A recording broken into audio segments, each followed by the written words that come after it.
This video is for anybody that's felt like their life has changed in the past few weeks. Collectively, probably everybody feels it, but I want to make sure that we check in with like, okay, are you somebody that has felt anxiety about what's been going on, the changes happening in the world? Are you someone whose life has shifted in some noticeable way? Are you someone that has had your regular activities disrupted? And maybe this is everybody. I just want to check in that those are some of the things that I'm thinking of targeting this at. And especially, are you a teacher? Are you in any kind of management position for other people? And has your interaction been disrupted? And I think it's really important, and I don't think a lot of people are going to be talking about this, for us to recognize that people are going to feel different and weird when they go back to whatever used to be normal to them. Okay, there's been a ton of disruption, a ton of distrust brought in. Um, Whether or not you've absorbed it may be kind of hard to tell at this time. And yeah, people are talking about that. People are talking about how it's going to be different and wondering what that's going to be like. What I want to talk about things we can do to actually make it better and to integrate in a way that doesn't just kind of sustain the trauma. So, for example, I teach at a Brazilian Jiu Jitsu school. This is where we grapple with each other. We are personally involved in each other's space. Um, Wrestling. So, like, that's something that we haven't done in almost a month now, I think. And getting back to that, I think there's a lot of people that are going to be super excited.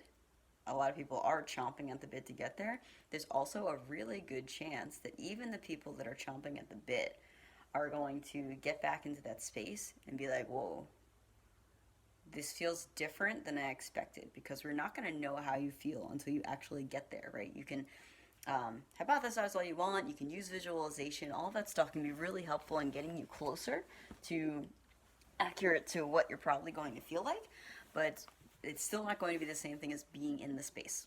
Okay, so maybe for you it's a yoga class. And you imagine walking in the door, right? And maybe for you it's going back to work in an office, or it's looking to get a massage from your favorite person. That's probably going to feel different after a forced break like this, where there's been fear pumped into your veins from every avenue that it can. And if you've managed to resist that, then that's awesome. Even if you've managed to resist it, other people are still going to feel different, which means that the situation, the container, the environment is going to feel different, because there's going to be different energies coming into that space. Okay? So my first recommendation to you is going to be three parts. My first recommendation to you is to do a little bit of visualization now before you get back into it. Okay? And the second part, let's start visualization first. You can close your eyes to get more into it if you like. If you prefer to imagine with your eyes open, that's fine. And you just go like, okay, like, how far can we go back with this? Like, oh, I'm driving my car there.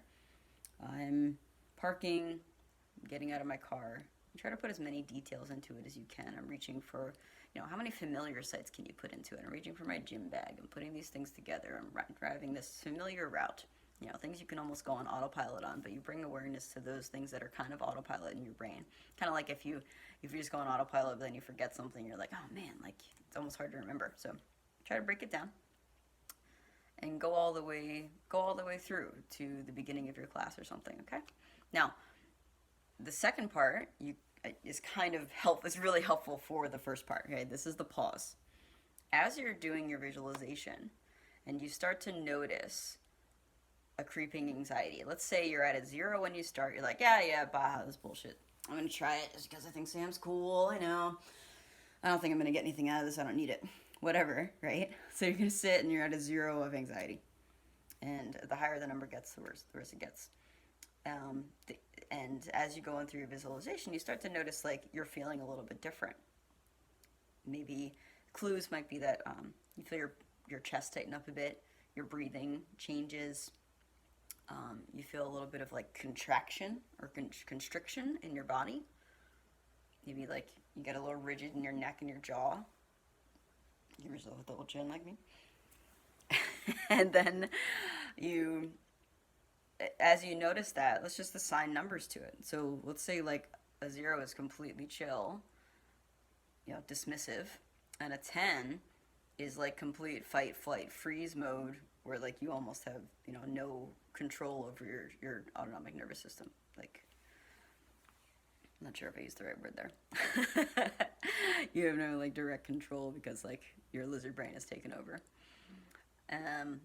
Somewhere in the middle there, right, is you noticing that things are starting to get worse. And the worst thing you can do, and this is something that I teach my clients, is to just ignore them and be like, well, I have no reason to feel that way. So body, you're just going to shush and I'm going to keep going. And you just plow through that sense of unsafety or dis-ease, and you continue moving forwards, and that's just how we end up with trauma. It's because we exceeded the capacity of what our mental state was actually ready to handle, what our physical state, reflective of our mental state, was ready to handle. So when you feel yourself getting just the tip of that iceberg, like maybe wherever you notice it, and then you can assign a number later, like, oh, I've noticed now that I'm a little bit anxious as I go through my visualization. I'm going to pause. I'm going to take a breath, and I'm going to use that breath to assess what is going on for me. So the pause is the important part. I notice something changed. I feel more anxious. I'm going to pause instead of plowing forwards, take a breath, and see what the exhale does. Does the exhale allow me to, is it accompanied with a relaxation of my shoulders? Is it accompanied with a yes, we can continue to move forward? Or is it a hell no, I need some time here? Or like, I need to drive back home in my visualization that I'm doing, right? And then you keep doing reps of this. What you thought was the beginning of your anxiety, you may figure out later with some reps, was you at like a 6 out of 10. And as you become more aware of the signs and the signals, and you allow your body to have a say in what's going on because you notice it and you give it a say, your mind is very powerful. You can override so much, right? It's incredible. I'm sure it's useful. And we don't want to discount the mind in this. Most people are very imbalanced about how much they listen to their internal structures and feelings. So let's say that you have, my friend is supposed to call me soon. I want to finish this video before it happens. Okay, so let's say you have, you're at a 6 out of 10, you find out. And then as you practice this a little bit, you realize that, holy shit, like I missed like numbers 1 through 5. And then you start getting better and better at noticing those low key ones. And it's much easier to relax when you like just start to crest. You go, oh, well, if I can notice at a 1, check in with myself, give myself a pause, take a breath. Okay, I am okay. Recheck in with that bit of safety. Allow yourself to say no, because if you're doing this with, there's no way I'm going to ever give myself the ability to say no, then you almost might as well not be doing it. Okay, it's really important that you have the ability to say no, otherwise your yes does not mean as much. Go watch my no video if you're unsure about that. So thank your body for taking care of yourself, right? You can still move forward, but just giving yourself a pause and asking yourself like, well, what, my friend did call, I have to put this together. What if I did have to sit here for an entire minute? What if I had to sit here for 5 minutes in order to calm down? That'd probably be better for you than continuing to plow forward. And how much is 5 minutes really going to cost you? It's, as soon as you give yourself permission, I can almost guarantee it's actually going to take much less time than you think it's going to get into like, okay, no, I am safe. Thank God I gave myself that moment. All right, the third piece of this, final piece, is that I think that when we start getting back together in groups, we should create circles in which we do this kind of practice with each other, where we notice and we do some kind of emotional grounding, okay? Where you get people together and you offer this space for people to say what it is going on for them before you get back into things being normal. Okay, I have 2 drills for you. One is to just get people, say, hey, we recognize that this is going to be different for you. There's a really good chance of that, and we're going to offer this space for anybody that wants it. It has to be voluntary, or it's up to you as a business owner if it's voluntary. If you let people into your classes without doing it. And we just want to make sure that everybody's okay, and we really recommend and really like you to come through. We're going to just stand or sit in a circle with as much space as you need. Use whatever tools you have at your disposal, maybe breathing, something like that. Or you just stand around and like set a timer. Create a space where everybody has 2 minutes to just say what they're feeling right then. And set the intention for the people in the circle to ground those feelings into the ground. And just be a space for it without trying to fix, without trying to make it wrong, and just accepting what is going on for you right now. People may cry. You want to give space for that. You want to have consent be a huge element in this, where you say, if you want to go over and give somebody a hug and ask them, is there anything I can do for you? Would you like a hug? Would you like any, touch or any of these things? Because that's kind of the point, is to get comfortable in a space where you're alone, because we've been put into these boxes, and then gradually bring each other together while being cognizant of the way that we're actually feeling about things. Make your circle, have a space, set a timer, pick amount of time you want to give everybody to talk. If they want to use some silence during that, that's totally fine. They may get to a point where they start to choke a little bit. Calm. And then speak again.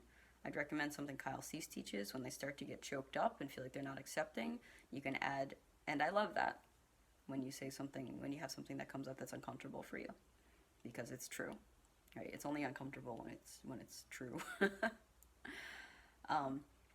The other exercise that I would say is, especially if whatever you're doing involves conscious touch or involves touch with another person, examine personal space by pairing up, having people choose pairs or groups, maybe 3. 3 would be amazing, because, as I say that, because you'd have 2 people and a witness, and that's really empowering. So groups of 3 would be my ideal. Groups of 2 is fine. One person stands, another person starts to walk forward towards them, right? And you have a witness just witnessing. Ask the person who's just standing still if they feel safe. And when they're ready to start, they get to say when to start. The person starts to walk slowly towards them. As soon as they feel that rise, that connection that I was talking about with the pause, they say, stop, pause, have some kind of verbiage for that, just like we have tapping. So go and say, like, okay, pause, person stops. They respect that. Person that's standing can also say, like, please back up, control that space. Again, I would also set this for a certain amount of time so it feels like a safe container. Okay? You could use amount of time. You could do, like, as long as it takes to get to this piece of tape that we have on the floor here. Whatever. There's a lot of ways to go with that. But you want to create some kind of container to make people feel safe. When things are uncomfortable, structure makes people feel safer. It's just figuring out what kind of structure you want to do. So, person walks forward, pause, okay, back up, stay, breath, move forward, move forward, move forward, right? And then you can add on drills with eye contact, holding out hands. The person they can ask themselves if they feel good enough to place their hands in the other person's hands. If they feel good, they can say, all right, I would like a hug, and so on and so forth. Set up as many layers of it as you want. It could just be get close, hand touch for a grounding feeling, or offering of the hands. If they don't feel like it, then they can say no. And those are my recommendations. If you have questions or you have some ideas and drills and things, put them in the comments. I think this would be really cool for people to hear what kind of ideas that you have. But I believe that any place that is doing something like this actively, acknowledging that things are going to feel weird for people, and offering spaces and tools by which to become more comfortable that involve autonomy, then you're going to probably be a business that people stick around with for a long time, because they know you care and that you're thinking about them as humans and autonomous ones that can speak up for themselves. All right. Love you guys.